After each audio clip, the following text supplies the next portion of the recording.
আবাস যোজনার ঘর পাইয়ে দেওয়ার নামে টাকা তোলার অভিযোগ বারুইপুর থানায় লিখিত অভিযোগ প্রাক্তন তৃণমূল পঞ্চায়েত সদস্যের স্বামীর বিরুদ্ধে।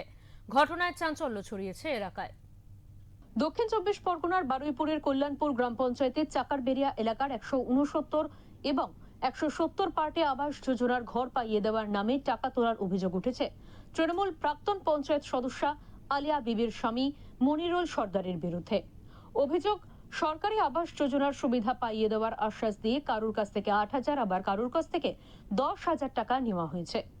মনিরুল সর্দারের পাইপ আলিয়া বিবি সবাইকে ঘর ঘর পাইয়ে দেওয়ার নাম করে সবার কাছ থেকে 10,000, 5,000, 20,000 যার কাছে যেমন করে টাকা নিয়েছে নিয়ে ঘর দিয়েছে।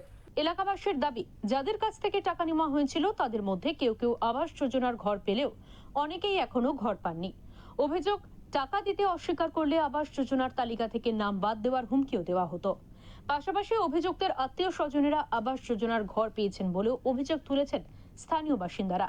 আমাদের প্রাক্তন সদস্য আলিয়া বিবি এবং ওনার স্বামী দুজনে যখন ঘর আসে ওনার থাকাকালীন তখন ঘরের জন্য প্রত্যেকে মাথা পিছু কাটমানি চায়। তাই জন্য আমরা একটা আবেদন করেছি যে কাটমানিগুলো নিয়ে এসে সেগুলো ফেরত চাই এবং ওনাদের উপযুক্ত শাস্তি চাই। কে নিয়েছে? আলিয়া বিবি এবং ওনার স্বামী। ওনার স্বামীর নাম? ওনার স্বামীর নাম মনিরুল সর্দার। এই বিষয়ে স্থানীয় বিজেপি নেতা চন্দন মণ্ডল বলেন, আবাস যোজনার নামে সাধারণ মানুষের কাছ থেকে তোলা টাকা অবিলম্বে ফেরত দিতে হবে এবং অভিযুক্ত মনিরুল সর্দারকে গ্রেফতার করতে হবে। অভিযোগের ভিত্তিতে বারুইপুর থানার পুলিশ ঘটনার তদন্ত শুরু করেছে।